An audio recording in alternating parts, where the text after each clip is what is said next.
Au nom du Père et du Fils et du Saint-Esprit, Amen. Le Seigneur soit avec vous et avec votre esprit. Évangile de Jésus-Christ selon saint Marc. Gloire à toi, Seigneur.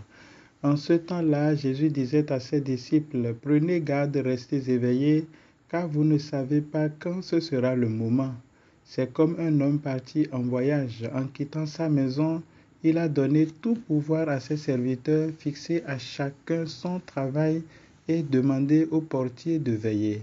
Veillez donc, car vous ne savez pas quand vient le maître de la maison, le soir ou à minuit, au chant du coq ou le matin. S'il arrive à l'improviste, il ne faudrait pas qu'il vous trouve endormi. Ce que je vous dis là, je le dis à tous, veillez. Acclamons la parole de Dieu, louange à toi, Seigneur Jésus. Ô Seigneur, envoie ton esprit et tout sera créé et tu renouvelleras la face de la terre. Viens, esprit de lumière, allumer ta flamme dans le cœur de tes fidèles. Viens, esprit de force, nous donner courage pour les œuvres de charité. Viens, esprit de sagesse, conduire nos existences dans l'audace et la prudence.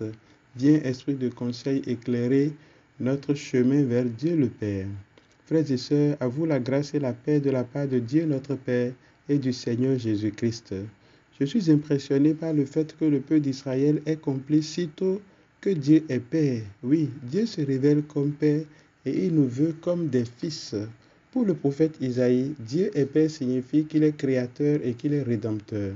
Dieu ne se contente pas de créer, il sauve ce qu'il a créé car en chacune de ses créatures, et en particulier en l'homme et la femme, il a déposé son amour qui est éternel. C'est pour accomplir cette œuvre de rédemption que Dieu a envoyé son Fils lorsque les temps furent accomplis, afin de nous élever au-dessus de nos fautes, alors que nous étions encore pécheurs, comme nous l'apprend l'apôtre Paul. Dieu est donc ce berger patient qui va à la recherche de la brebis perdue afin de la réintégrer à la bergerie. Nous nous préparons pour accueillir le Christ. C'est le but du temps de l'Avent. Temps de grâce pour attendre le Sauveur. Une attente joyeuse et très engagée. Un temps pour revenir à Dieu et bénéficier de sa bonté. C'est peut-être le message du psaume qui est proposé à notre méditation en ce premier dimanche de l'Avent. Dieu, fais-nous revenir, que ton visage s'éclaire et nous serons sauvés. Réveille ta vaillance et viens nous sauver. Fais-nous vivre et invoquer ton nom.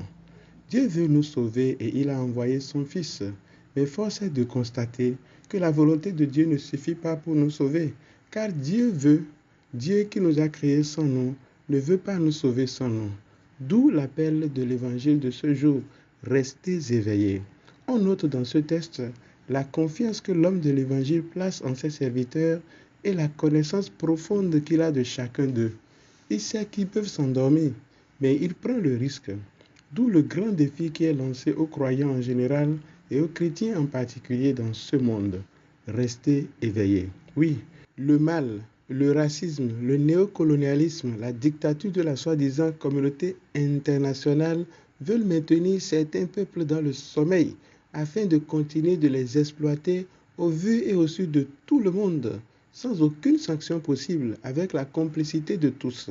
S'éveiller, c'est justement la consigne très actuelle et urgente dont nous avons besoin, et ceci ne peut se faire qu'à travers une conscience plus accrue de notre identité, de nos valeurs, de notre potentialité et une éducation adéquate. La foi au Christ qui vient nous sauver doit nous faire prendre, comme lui, le risque de nous exposer aux critiques, aux représailles, aux menaces et toute autre forme d'intimidation. Jean-Baptiste n'a pas craint de dénoncer l'attitude d'Hérode et Pierre n'a pas craint de demander au chef du peuple à qui il faut obéir entre Dieu et les hommes. Jésus n'a pas hésité à prendre la défense des plus petits, des démunis, des marginaux. Frères et sœurs, la passivité n'est pas chrétienne et nous ne pouvons pas non plus vivre affairés sans rien faire. Le point de départ de notre éveil est donc la richesse qui nous vient de Dieu, celle de la parole de Dieu et celle de la connaissance de Dieu, comme nous l'enseigne la deuxième lecture de ce jour.